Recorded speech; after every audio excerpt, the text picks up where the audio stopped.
Algumas promessas de amor podem esconder segredos, e às vezes o passado retorna quando menos esperamos, trazendo verdades difíceis de engolir.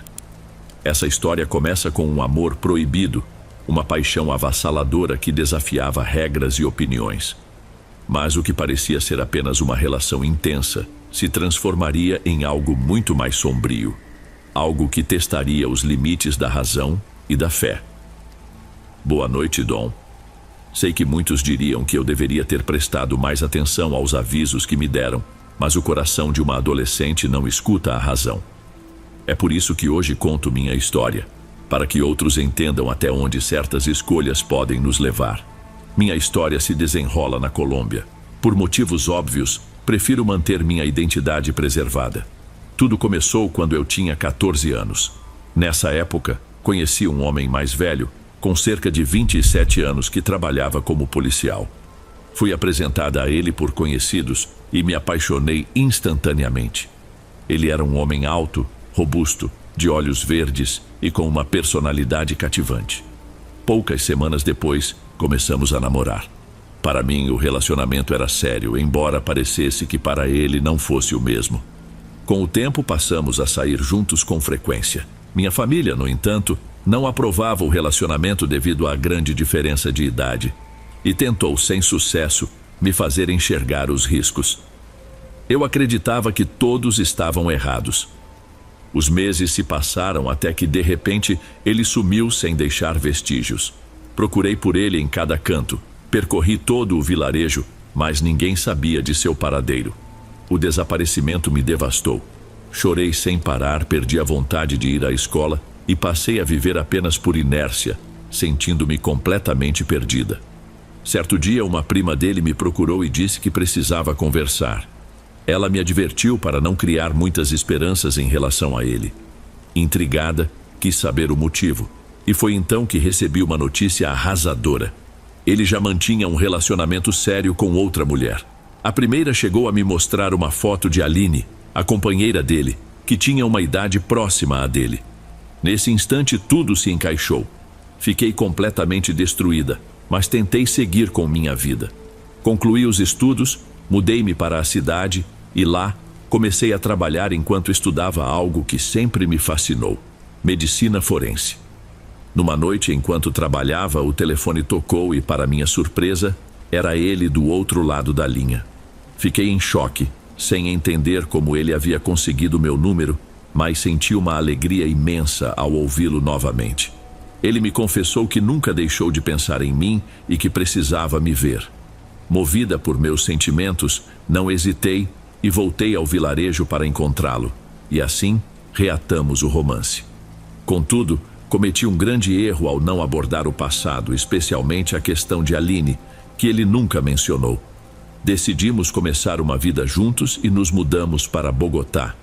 Ele já não trabalhava mais como policial, o que facilitou nossa mudança. Lá, retomei meus estudos e meu emprego, mas logo tive que deixá-los de lado ao descobrir que estava grávida. Nosso lar se encheu de felicidade com a chegada da nossa bebê, uma menina adorável. Meu companheiro parecia realizado e orgulhoso, mas escondia algo. Aline ainda fazia parte da vida dele. 3 anos se passaram e por um tempo nossa família parecia feliz. Quando engravidei novamente, notei que o comportamento dele começou a mudar. A harmonia deu lugar a discussões, ofensas e a um ambiente cada vez mais hostil.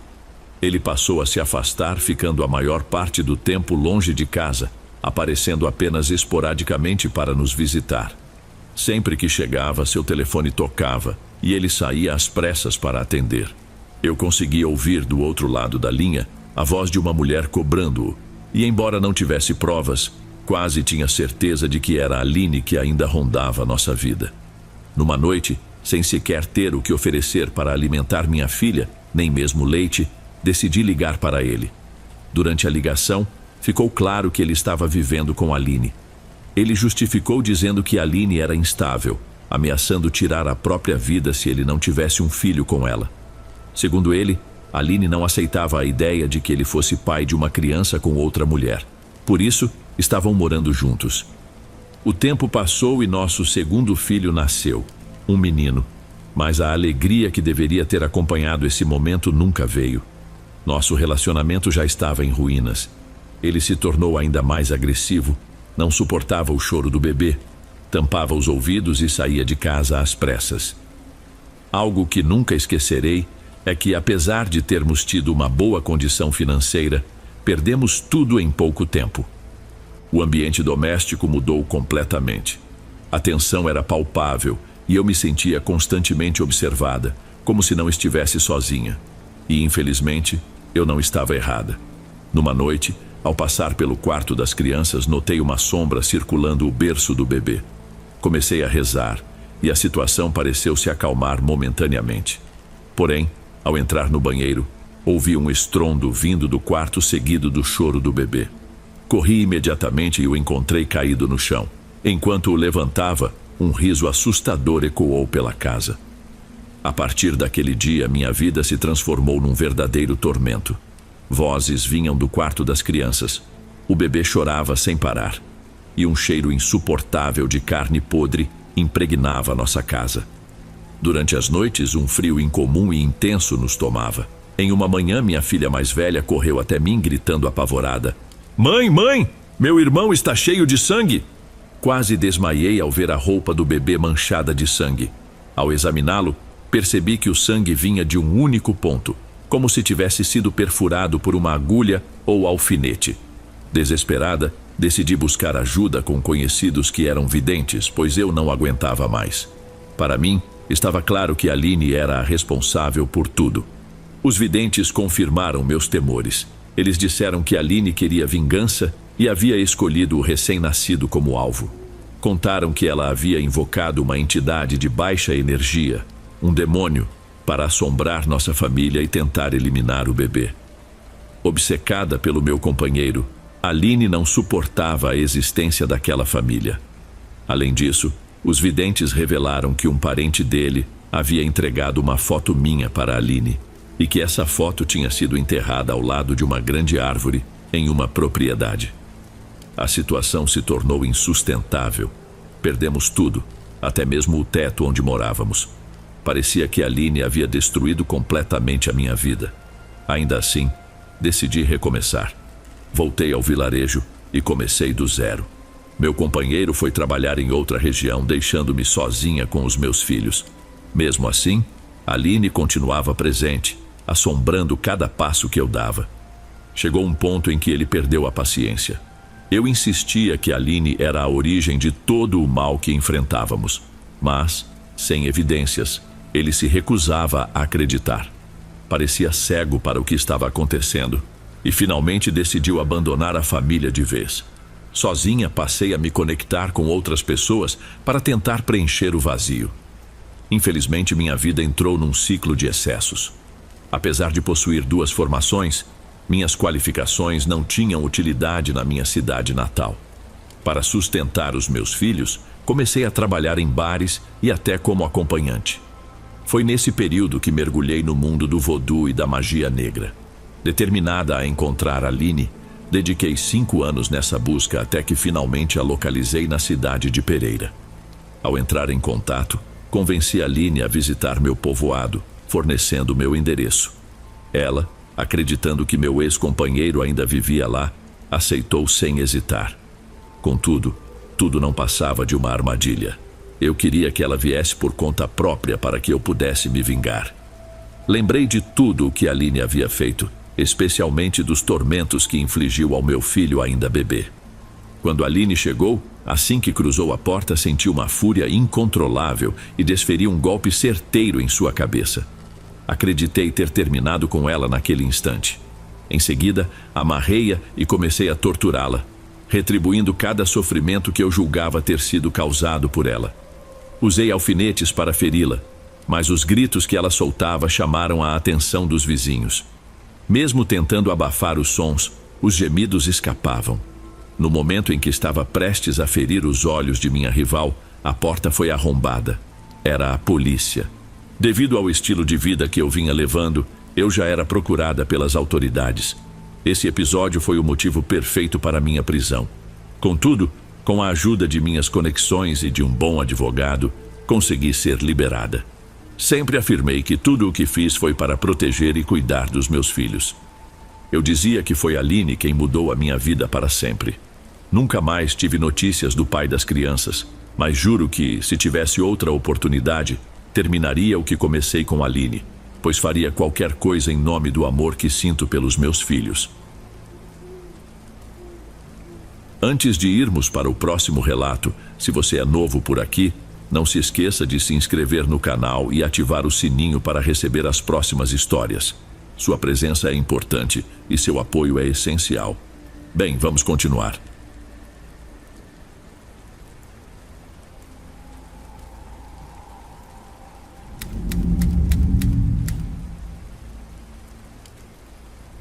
Prefiro me manter no anonimato, espero que compreendam.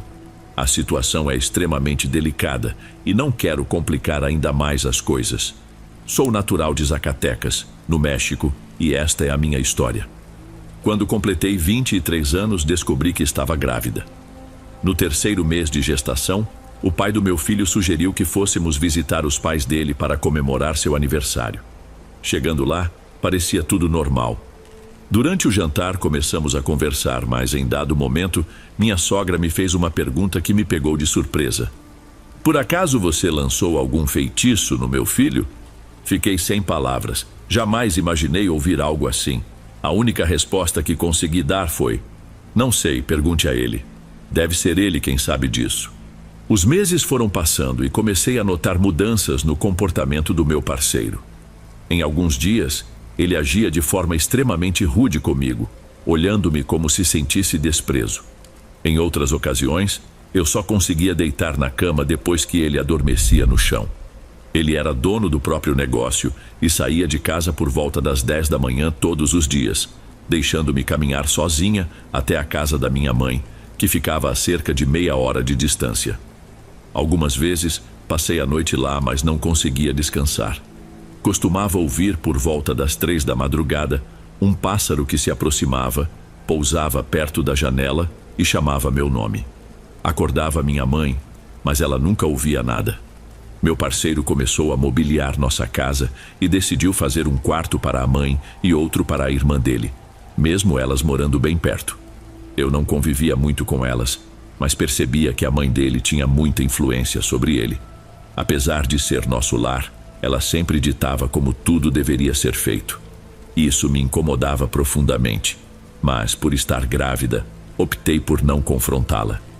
Quando meu bebê nasceu, meu parceiro voltou a ser mais gentil comigo, embora a interferência da minha sogra continuasse. Ela controlava todo o dinheiro da casa, impedindo que ele me desse qualquer quantia. Era ela quem decidia o que comprar, administrava as finanças e até dava banho no meu filho. Nesse período, lembro que o bebê tinha dificuldades para dormir, chorava muito à noite e só pegava no sono ao amanhecer. Com o tempo, tanto eu quanto meu filho começamos a adoecer frequentemente, cerca de 2 ou 3 vezes ao mês, com febres altas, próximas de 40 graus.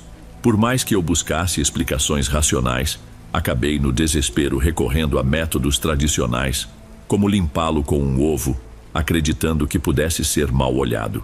Surpreendentemente, toda vez que fazia isso, o ovo saía quase estragado. Minha sogra, por sua vez, não perdia a oportunidade de me criticar. Insistia em dizer o que eu deveria ou não fazer, verificava os móveis em busca de poeira e até conferia se eu tinha lavado a louça direito. Mesmo diante de tudo isso, meu parceiro jamais a confrontava ou dizia qualquer coisa. Percebi que estava perdendo muito peso, mas as pessoas diziam que era normal por causa da amamentação. No início, não dei muita atenção. Contudo, fiquei verdadeiramente preocupada quando meu filho começou a adoecer. Ele desenvolveu feridas pelo corpo inteiro, não conseguia dormir e passava o dia todo se coçando, ao ponto de se machucar até sangrar. Depois notei que um de seus olhos estava sempre cheio de secreção e lacrimejava sem parar. Levei-o a vários médicos, mas ninguém conseguia resolver o problema.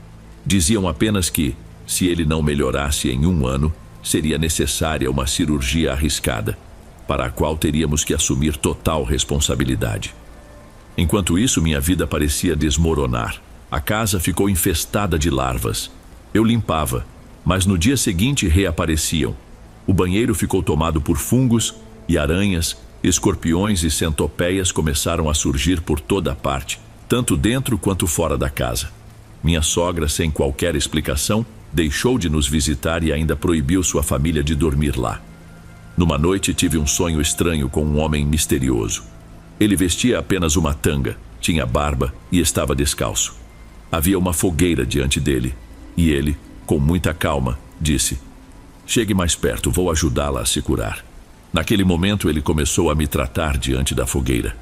Do meu corpo saiu um papel, e ele disse: "Pegue-o e leia. O que está escrito aí é o que você tem." Abri o papel e comecei a ler. Nele havia uma oração sombria que falava em destruir os pés, os olhos, os ouvidos e as mãos. Assim que terminei, ele falou: "Agora você sabe o que está enfrentando. Corra e peça ajuda." Acordei muito agitada, mas tentei não dar importância. Porém, nos dias que se seguiram, passei a ter pesadelos terríveis, até mesmo com o próprio demônio. Minha relação com meu parceiro se deteriorava cada vez mais. Chegou ao ponto de ele me expulsar de casa, sem motivo algum, dizendo apenas que seria melhor para nós dois. Naquela altura, eu pesava cerca de 38 quilos e me sentia completamente desesperada, sem rumo. Em alguns momentos, acabei me ferindo por conta do desespero. Foi então que apareceu em minha vida uma senhora que costumava cortar o cabelo comigo em casa. Ela não era daqui, mas sempre que passava pela cidade, vinha me procurar. Com o tempo criamos uma amizade, e um dia, ela disse algo que mudou tudo. "Olha, eu não vou sair daqui até vê-la melhor. Sei que você não me perguntou, mas revisei você espiritualmente ontem à noite. Você está sendo trabalhada para morrer. Estão te enfraquecendo pouco a pouco, até que você não consiga mais se mexer. Quando isso acontecer, você vai morrer. Sua casa também está carregada. Jogaram terra de cemitério e olhos escuros. Usaram animais em um trabalho contra você. Enterraram isso e colocaram tudo em um recipiente cheio de espinhos. Deixaram você sob uma tumba espiritual para que não pudesse pedir ajuda, e mesmo que tentasse, ninguém a ouviria." Ela fez uma pausa e continuou: "Fizeram algo contra seu marido e seu bebê também, mas o mais afetado é o pequeno. É por isso que ele não dorme e está tão debilitado. Mas não se preocupe, eu vou ajudá-la. Não posso deixá-la assim." Ela me explicou tudo o que eu deveria comprar e garantiu que começaria a me ajudar naquela mesma noite. Ao final da sessão, perguntou se eu queria saber quem estava por trás de tudo aquilo. Respondi que sim, e sua resposta apenas confirmou o que eu já temia. É a sua sogra. Ela nunca aprovou o seu casamento. Tudo isso é por causa de dinheiro. Inclusive pagou caro por esse trabalho, usando o dinheiro do próprio marido. Ela não quer que ele te dê nada, não quer que vocês sejam felizes. É uma pessoa muito invejosa e chegou a fazer algo contra o próprio filho para conseguir o que quer. Cada palavra dela parecia impossível de acreditar, mas fazia todo o sentido. Então, pediu que eu marcasse um dia para começarmos a tratar o meu filho. Ela disse que precisaria de mais 2 pessoas para ajudar. Liguei para minha mãe e minha irmã, e elas aceitaram de imediato. A senhora que me ajudava era orientada por um espírito que dizia exatamente o que deveria ser feito. Nunca vou esquecer aquele dia. Meu filho foi completamente curado. As feridas desapareceram e ele voltou a abrir o olho normalmente. Chorei de felicidade ao ver meu menino, que havia sofrido tanto, finalmente livre de tudo aquilo. Ela explicou que o meu caso seria mais difícil e levaria mais tempo, porque era algo muito mais complexo. O processo começou com a limpeza da casa onde eu morava com meu esposo. Eu ainda tinha as chaves e ele nunca estava por lá. Durante 7 dias limpamos cada canto com velas e outros materiais que ela trouxe. Para meu horror, encontramos coisas absolutamente repugnantes que prefiro nem descrever, como animais mortos e frascos contendo substâncias horríveis. Já se passaram 4 anos desde que ela começou a me ajudar. Recupero minha força a cada dia. Agora peso cerca de 52 quilos. Embora ainda tenha que enfrentar muitas coisas, sou grata por ter trabalho e por meu filho estar com ótima saúde. Às vezes, sinto uma raiva enorme e desejo que minha sogra sofra o mesmo que eu sofri. mas minha mentora sempre me lembra que a justiça divina virá no momento certo. Deixo aqui um conselho: não confiem cegamente em ninguém. Minha sogra aparenta ser uma mulher bondosa e generosa, mas, na verdade, é cruel e invejosa. Vivo esperando o dia em que o karma a alcance e ela pague por tudo que me fez passar.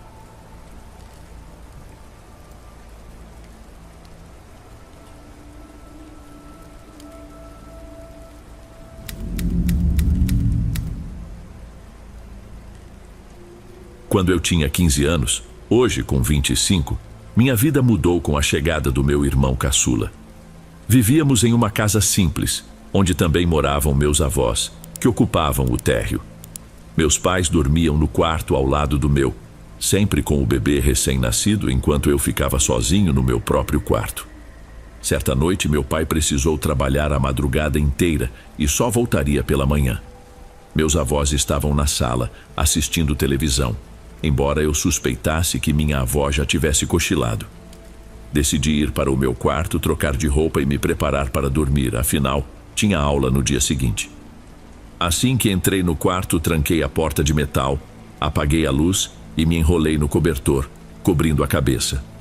Logo depois de fechar os olhos, comecei a ouvir algo que parecia ser unhas ou garras deslizando lentamente pela porta. Na mesma hora fiquei paralisado, tentando me convencer de que era só imaginação. Mas o som se repetiu, aquele arranhar agora mais prolongado, deixando o ambiente carregado de tensão. Meu corpo inteiro ficou rígido, enquanto o medo aumentava. O que veio depois foi ainda mais assustador. O som mudou e ouvi a maçaneta da porta sendo tocada, como se alguém, ou alguma coisa, estivesse tentando abri-la com extremo cuidado, evitando qualquer barulho. O terror tomou conta de mim. Eu não conseguia me mover ou organizar meus pensamentos, principalmente quando percebi que algo havia entrado no quarto. Ouvi passos leves e senti o colchão ceder na extremidade, como se aquela presença estivesse subindo na cama.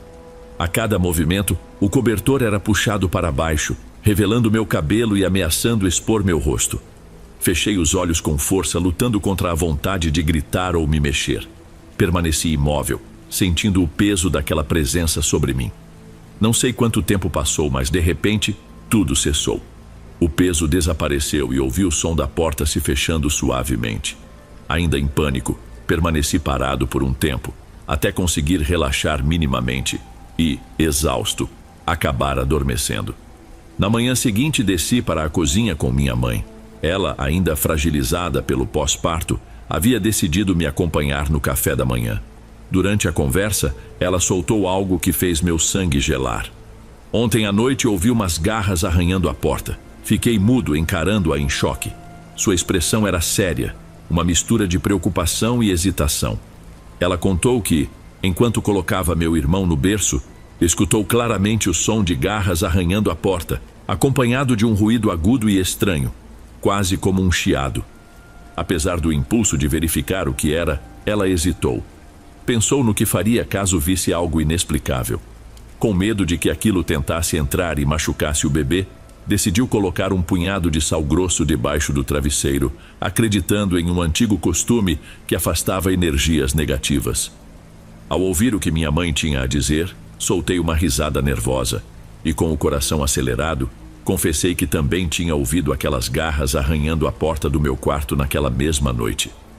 Relatei tudo o que havia acontecido comigo, sem poupar nenhum detalhe.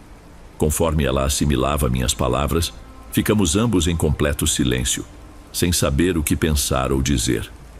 Passamos algum tempo tentando encontrar uma explicação lógica para tudo aquilo, mas nada fazia sentido. A única teoria que conseguimos imaginar foi a de que aquilo, seja lá o que fosse, poderia ter entrado e saído pela laje, já que as escadas de acesso ficavam próximas às nossas portas. Desde então, essa noite ficou gravada na memória como uma das experiências mais estranhas e aterrorizantes que já vivemos. Curiosamente, tudo aconteceu no dia 2 de novembro, dia de finados aqui no Brasil. Se estiver gostando dos relatos, não se esqueça de já deixar o seu like, ele é muito importante. Bem, vamos continuar.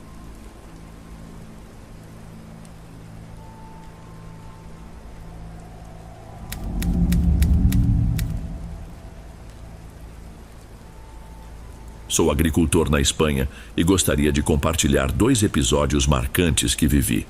O primeiro aconteceu em uma noite abafada de maio, alguns anos atrás, sob o brilho intenso de uma lua cheia. Era madrugada, cerca de 4 horas, e eu estava arando a terra. Notei que um dos discos do arado parecia se movimentar de forma incomum. Imaginei que talvez estivesse faltando um parafuso, então resolvi desmontar a peça para evitar problemas.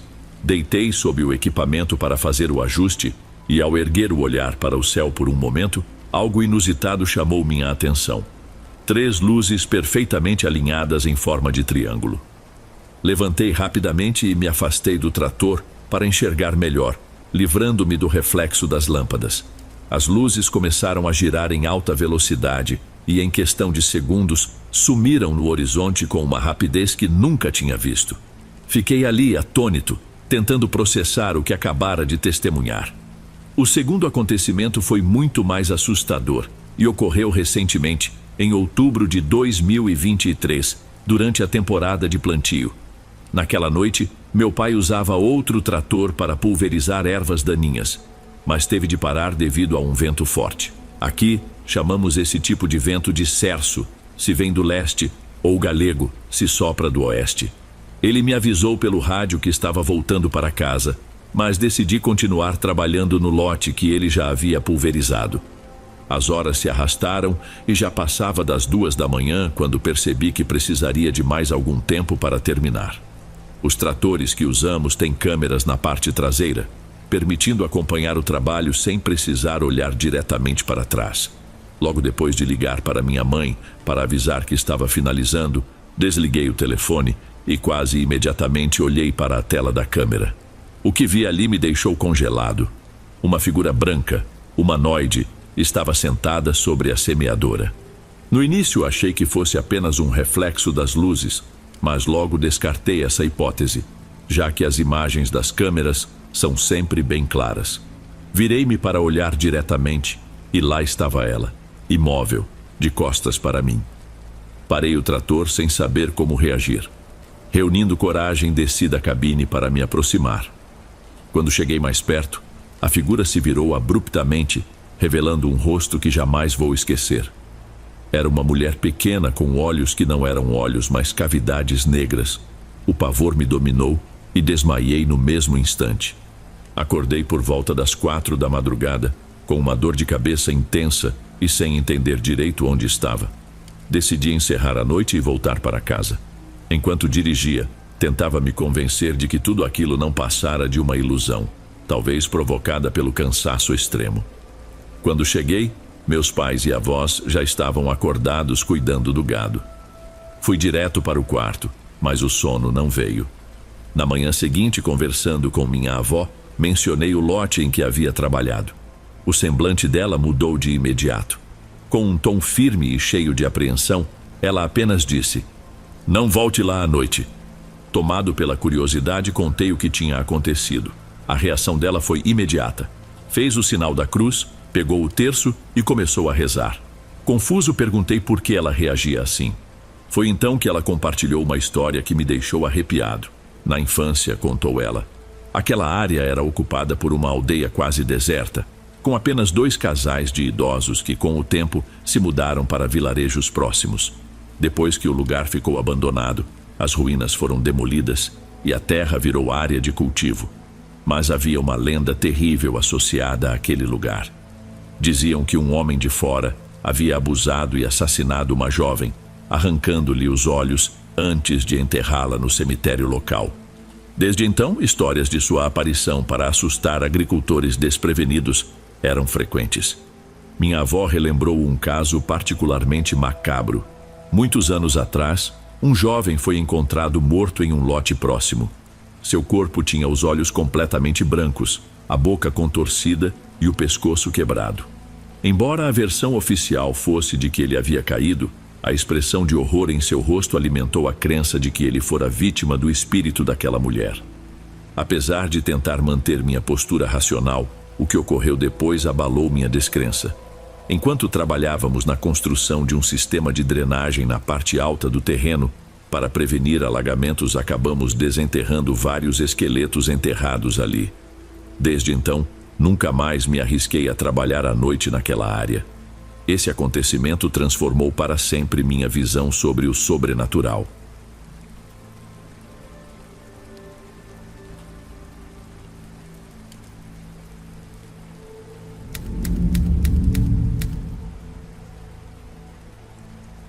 Alguns anos atrás, vivi uma experiência que nunca saiu da minha memória. Minha vizinha na época era uma senhora entre 60 e 70 anos. Sem ter tido filhos, ela decidiu preencher esse vazio comprando uma boneca, a qual tratava como se fosse uma criança de verdade. Ela cuidava dela com todo o carinho, vestia, fazia carinhos, passeava pelo bairro e até a batizou com um nome. Para ela, aquela boneca era como o filho que nunca pôde ter. Uma noite, ao voltar do trabalho, a encontrei no parque perto de casa, acompanhada de sua inseparável boneca. Conversamos por um tempo, mas uma chuva forte começou de repente. Preocupada com o temporal, convidei-a para ir até minha casa, onde poderíamos tomar um chá quente e continuar nossa conversa.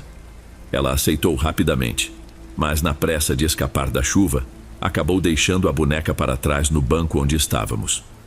Enquanto tomávamos chá e conversávamos, fomos interrompidas por batidas na porta. Aquilo me pareceu estranho, já que não esperávamos visitas. Convidei a senhora a me acompanhar até a porta para ver o que estava acontecendo. Espiamos pela janela e o que vimos nos deixou sem reação. Debaixo da chuva, lá estava a boneca.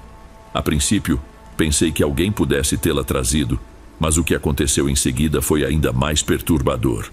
Ambas ouvimos com clareza uma voz infantil dizer: "Mamãe, abre a porta, estou com frio." Ficamos imóveis, tomadas pelo pavor. Sem pensar muito, corremos para o meu quarto e nos trancamos lá, tremendo e tentando processar o que havia acontecido. O tempo parecia não passar, mas, após alguns minutos, criamos coragem de voltar e verificar a porta novamente. Para nossa surpresa, ou alívio, a boneca havia sumido. Nunca mais foi vista. A partir daquele dia, algo mudou profundamente na minha vizinha. Ela parecia distante, como se parte dela tivesse ficado para trás naquela noite. Pouco tempo depois, me mudei daquela casa e nunca mais soube notícias dela. Até hoje lembro desse episódio como o momento mais assustador que já vivi.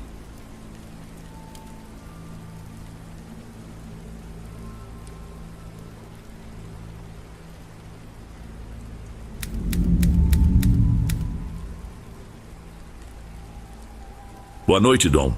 Quero compartilhar minha história, a mais dolorosa e vergonhosa que já vivi. Peço que mantenha meu anonimato por razões que você logo entenderá. Sou uma jovem residente no México e tive um relacionamento de mais de 4 anos com um homem que, a princípio, parecia ser o parceiro perfeito. Alto, trabalhador, romântico e dedicado. Depois de 3 anos juntos, ele sugeriu que morássemos na mesma casa e eu aceitei. Pouco tempo depois, propôs que formássemos uma família e logo fiquei grávida. Foi então que meu pesadelo começou.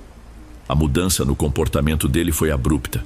De companheiro amoroso, ele se tornou agressivo, autoritário e até violento.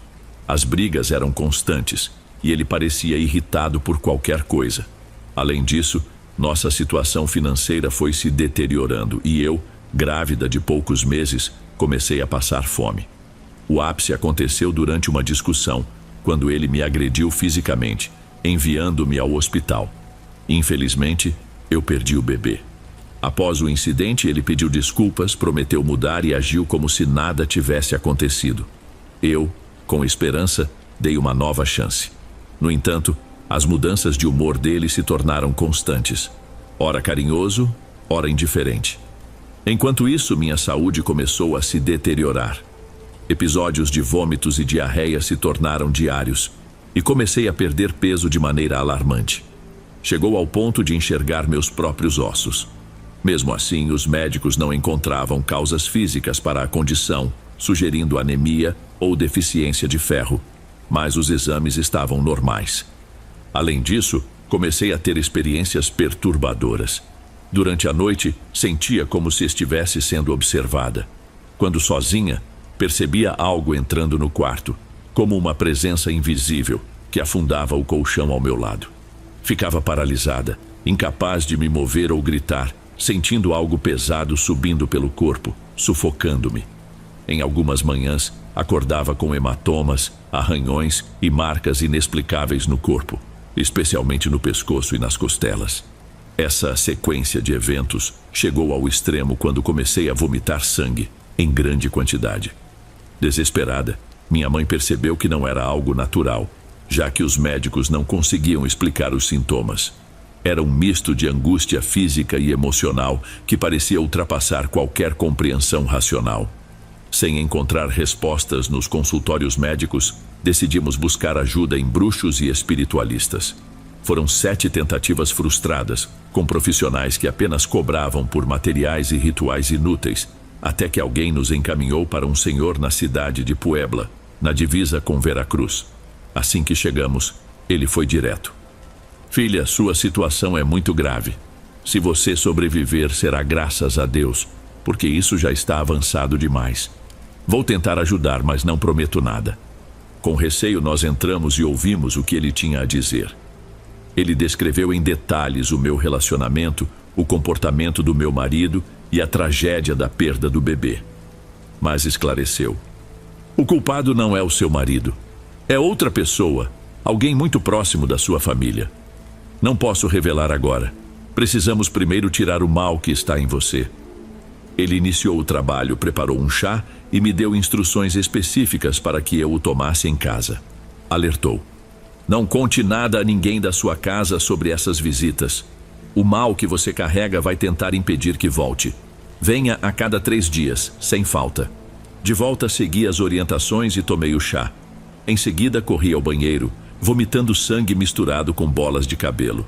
Assustada, minha mãe tentou me ajudar, enquanto seguia as orientações do Senhor para os cuidados necessários nos momentos mais críticos. Após 3 sessões, na 4ª, algo impressionante aconteceu.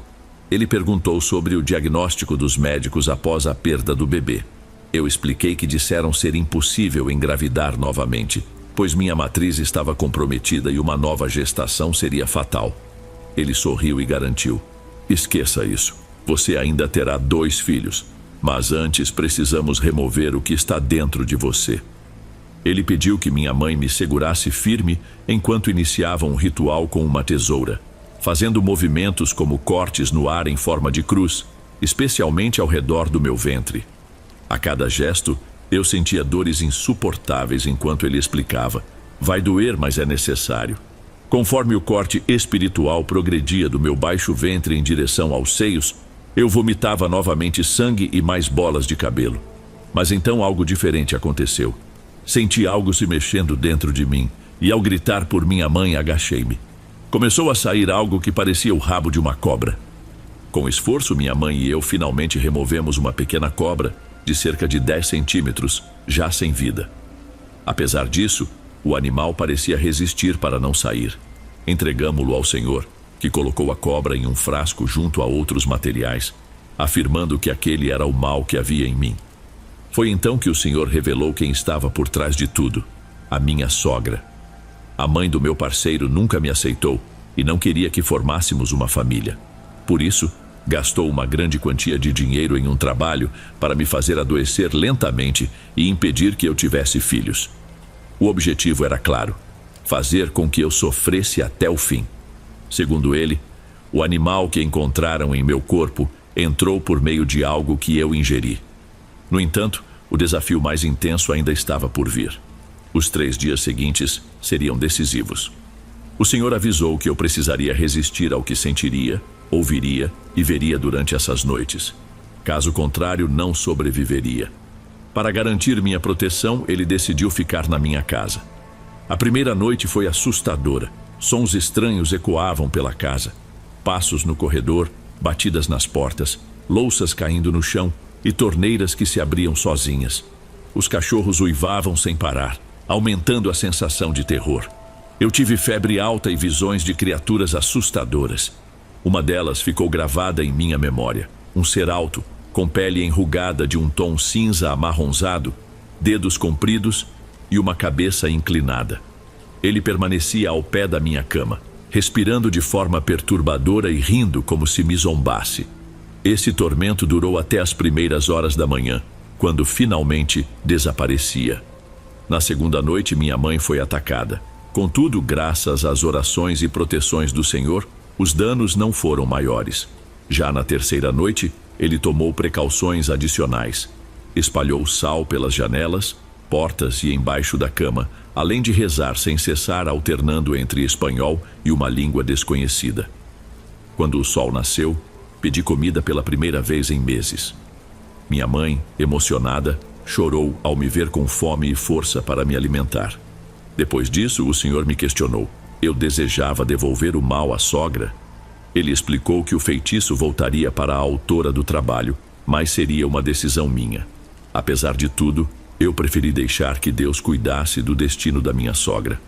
O Senhor respeitou minha escolha e, recusando qualquer pagamento, apenas pediu para ser incluído em minhas orações. 3 meses depois, o destino da minha sogra tomou outro rumo. Quando o meu parceiro descobriu toda a verdade, rompeu qualquer vínculo com ela. Ela começou a definhar, com sintomas parecidos aos que eu havia enfrentado. Internada, sob soro e respirador, não resistiu. Antes de falecer, confessou tudo ao filho, dizendo que só queria o melhor para ele e não acreditava que eu fosse ideal. Em meio a pedidos de perdão, ela faleceu. Levei 1 ano para me recuperar completamente. Hoje dedico minha vida a ajudar quem enfrenta situações semelhantes. Reforço que essas coisas são reais e aconselho a procurar ajuda o quanto antes. Há circunstâncias que a medicina não explica, mas outras práticas podem trazer respostas.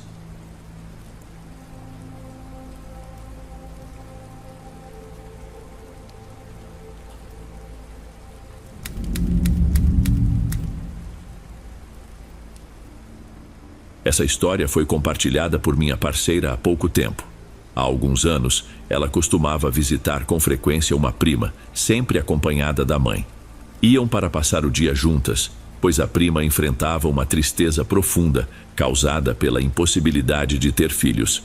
Um problema no útero a tornava infértil, e essa realidade afetava tanto ela quanto o marido, mergulhando-os em um ambiente de melancolia. Em um desses dias, o marido da prima saiu para o trabalho no campo. Levava nas costas uma mochila e, preso à cintura, um facão. Enquanto seguia o caminho habitual, algo incomum aconteceu. Ele começou a ouvir o som de um bebê chorando. A princípio, tentou ignorar, achando que sua mente estava pregando peças. Porém, o som aumentava, tornando-se cada vez mais insistente. Decidido, tentou localizar a origem do choro, mas não conseguiu identificar de onde vinha. O som ficou tão perturbador que, em um momento de instinto, resolveu abrir a mochila, como se algo o compelisse a verificar. Ao esvaziar a mochila, encontrou algo que o fez gelar de medo. Um verme branco, grande e de aparência incomum, repousava no fundo. O mais perturbador, porém, era que o choro de bebê vinha daquele verme. Assustado, o homem tirou o facão da cintura e, num ato de desespero, cortou o verme ao meio. Assim que o fez, o choro cessou imediatamente. Poucos dias depois, minha parceira me contou que, em mais uma de suas visitas, ela e a mãe encontraram a prima muito debilitada. A mulher estava febril, com tremores e sentindo fortes dores no abdômen. Por acaso, o marido dela também estava presente na ocasião e relatou a história do verme encontrado na mochila, narrando com detalhes como o havia eliminado. Ao ouvirem isso, minha parceira e a mãe perguntaram quando exatamente os sintomas haviam começado.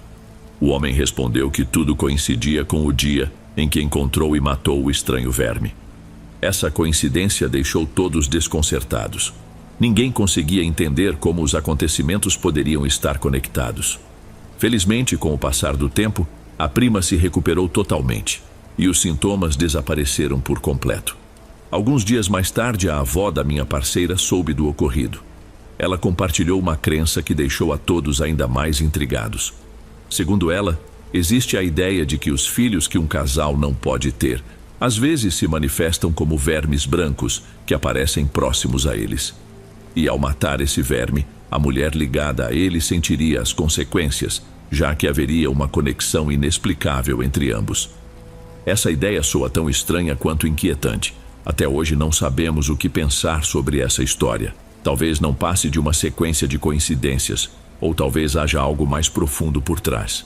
O que é certo é que o acontecimento foi peculiar e, quem sabe, seja melhor deixar esse mistério sem resposta.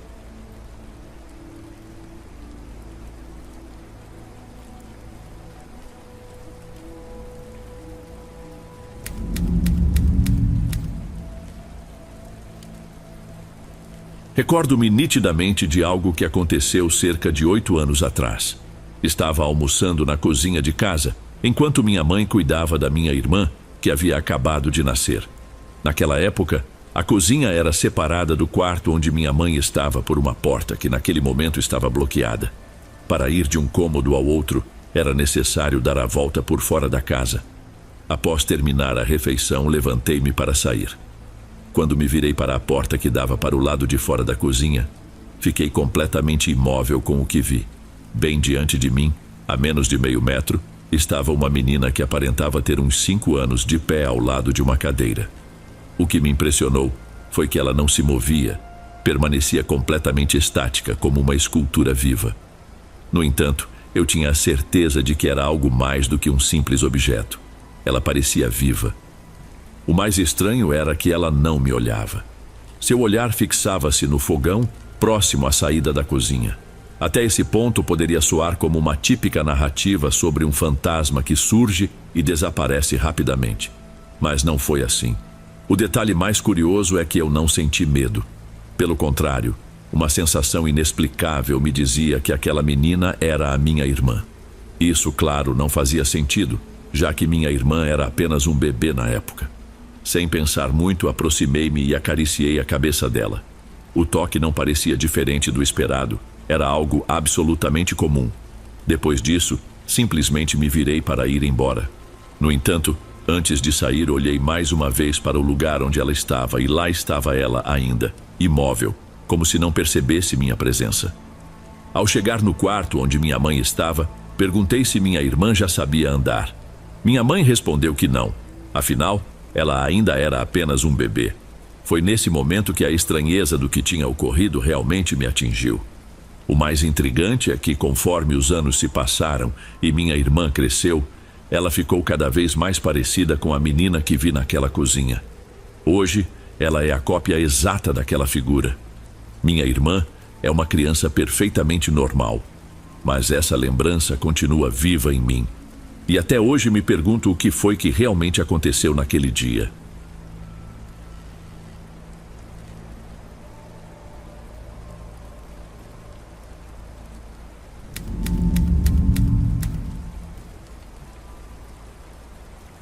Faz uns 2 anos que minha mãe e eu tivemos que nos mudar para a casa do meu bisavô, depois de sermos obrigados a deixar a casa onde vivíamos. Alguns parentes da minha avó, incluindo tios e irmãos, diziam que desde o falecimento do meu bisavô, coisas estranhas aconteciam por lá. Eu nunca dei muita atenção a essas histórias, até viver algo assustador na própria pele. Certo dia, durante as férias, aproveitei que minha mãe estava no trabalho e decidi fazer uma faxina geral na casa. Enquanto enchia um balde no banheiro para limpar o quarto onde meu bisavô costumava dormir, ouvi algo que me fez congelar. Batidas na janela do banheiro vindas do lado de fora. O detalhe é que a casa ficava no 2º andar, o que tornava aquilo impossível. Fiquei paralisado por alguns instantes, tentando processar o que estava acontecendo. Tomei coragem, abri a porta do banheiro e olhei ao redor. Não havia ninguém. O estranho é que as batidas continuaram mesmo com a porta aberta. Esperei por alguns segundos, na esperança de que os sons parassem, e depois de um tempo, eles realmente cessaram. Achei que o incidente tinha acabado, mas logo os ruídos começaram de novo, dessa vez vindos do velho armário do meu bisavô, um móvel estreito onde ele guardava suas colônias. Nesse momento, o pavor me dominou. Sem saber como reagir, entrei em pânico. Antes que eu tivesse a chance de fugir, o barulho também parou de forma abrupta. Depois disso, tudo ficou em silêncio. Mais tarde, lembrei de uma crença popular que diz que ouvir batidas assim pode ser um sinal da presença da morte, e que jamais se deve abrir a porta nesses casos. pois isso poderia convidar a ceifadora a levar sua alma. Desde aquele dia, me pergunto o que teria acontecido se eu tivesse aberto a janela ou o armário. Felizmente, nunca mais vivi algo parecido naquela casa, mas a lembrança daquele momento perturbador ficou gravada em mim como uma marca impossível de apagar.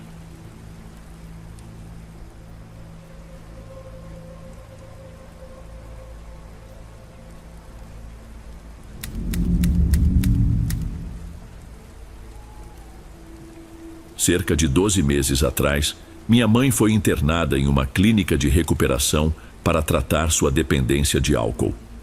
Naquela mesma noite, algo aconteceu que marcou minha vida para sempre. Enquanto eu dormia no meu quarto, fui despertado por um som que parecia indicar que alguém tinha chegado em casa. Era como se minha mãe tivesse retornado. Consegui distinguir com nitidez o ruído dos passos dela entrando no ambiente onde eu estava. Quando a porta se abriu, uma onda de frio tomou conta do quarto.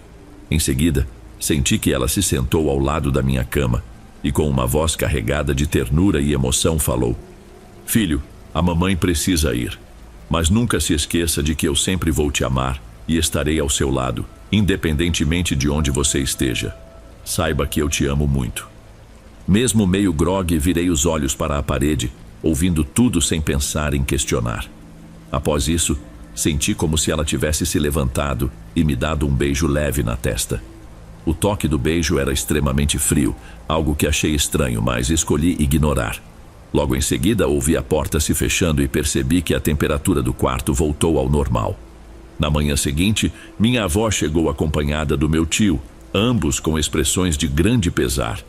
Em um tom de voz abalado, eles me contaram a dolorosa notícia. Minha mãe tinha falecido no hospital por volta das 4 da manhã. Assim que ouvi isso, a memória daquela noite voltou com força. Entendi então que aquilo não tinha sido um sonho. Decidi, porém, guardar essa experiência para mim, por receio de que ninguém acreditasse. Até hoje reflito sobre o que aconteceu e acredito que minha mãe veio se despedir de mim antes de partir. Não classifico isso como uma história assustadora, mas ela ainda carrega uma mistura de tristeza e saudade que sempre me acompanha.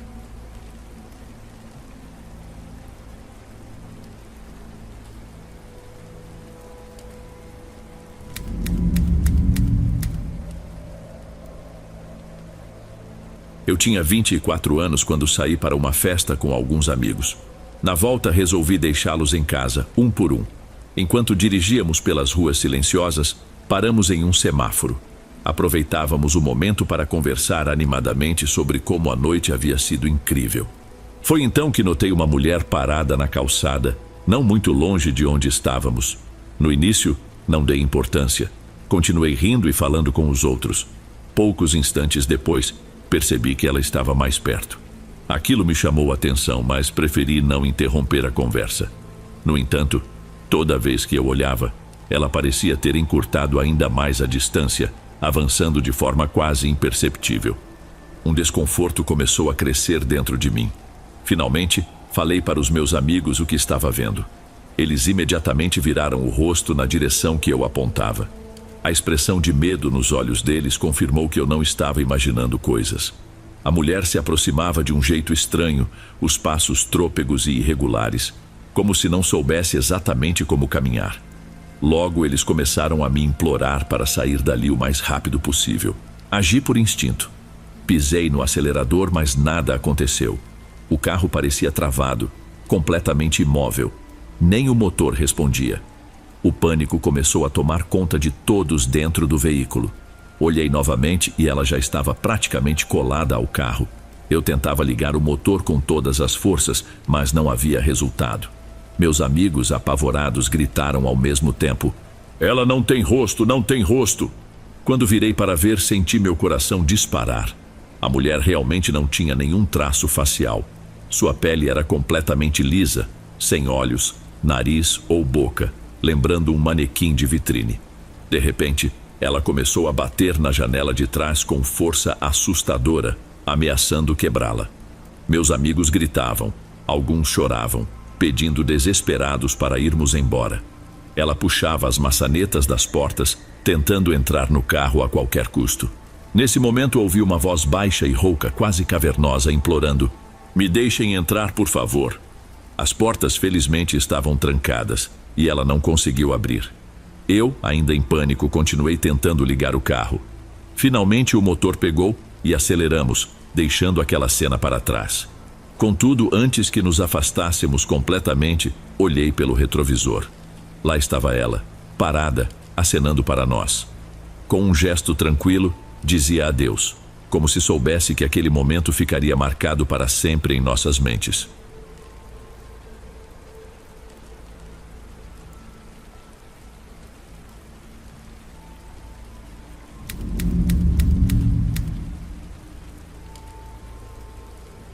Boa noite, Dom.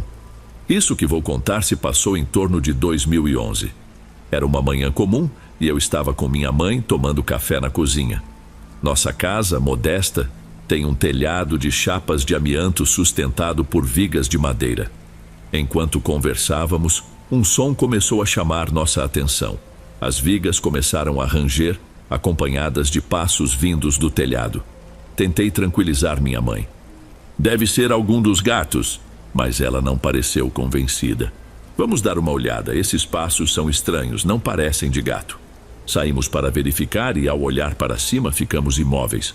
Não era gato algum, era uma mulher. Ela usava um vestido branco, lembrando-o de noiva, com um véu cobrindo o rosto. Apesar de nos notar, continuou andando devagar sobre o telhado, completamente alheia à nossa reação. De repente ela parou, deu um passo para fora e despencou no terreno vazio atrás da casa. Eu e minha mãe nos entreolhamos, tomados pelo pavor, sem dizer uma única palavra. 2 dias depois, o medo voltou ainda mais forte. Minha irmã mais velha soltou um grito desesperador enquanto estava no quintal. Corremos para ver o que havia acontecido e a encontramos chorando e tremendo. Entre lágrimas, contou que havia visto uma mulher de branco. Mas o que a deixou petrificada foi o rosto dela. Cabelos longos em mechas desordenadas, um vazio onde deveria estar o nariz e a ausência de lábios, que deixava os dentes completamente expostos como um sorriso macabro e forçado. Minha mãe, assustada, reagiu rápido. "Vou buscar a água benta." Ela começou a limpar a casa enquanto rezava em voz alta. No meio disso, um grito aterrorizante ecoou, vindo de lugar nenhum. Era agudo e feminino, o tipo de som que faz o coração gelar. Minha irmã começou a chorar novamente, mas minha mãe continuou firme, rezando e borrifando a água benta em cada canto da casa. Logo depois, ouvimos um estrondo forte vindo do telhado, como se algo pesado, talvez uma pedra, tivesse caído. Minha mãe, em um tom resoluto, declarou: "Agora ela não pode mais fazer nada. Isso foi só a reação dela ao que fiz." Não demorou muito para ouvirmos barulhos no terreno atrás da casa.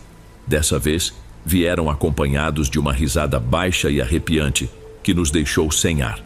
Contudo, após isso, o silêncio tomou conta. Desde então, nada de estranho voltou a acontecer. A lembrança desse episódio, no entanto, ficou gravada em mim.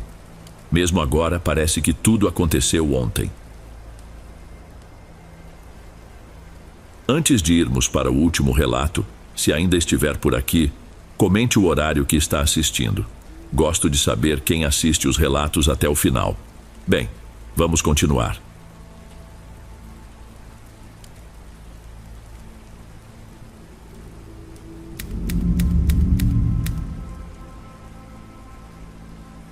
Vou relatar algo que aconteceu comigo em 2013.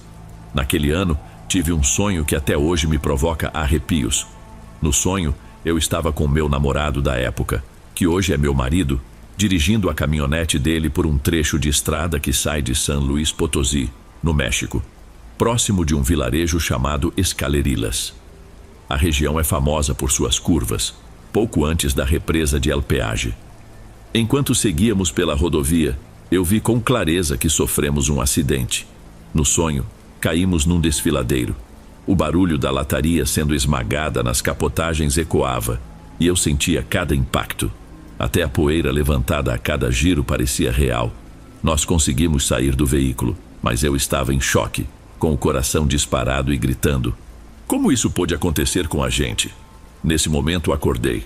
Estava muito assustada e demorei um tempo para me recompor.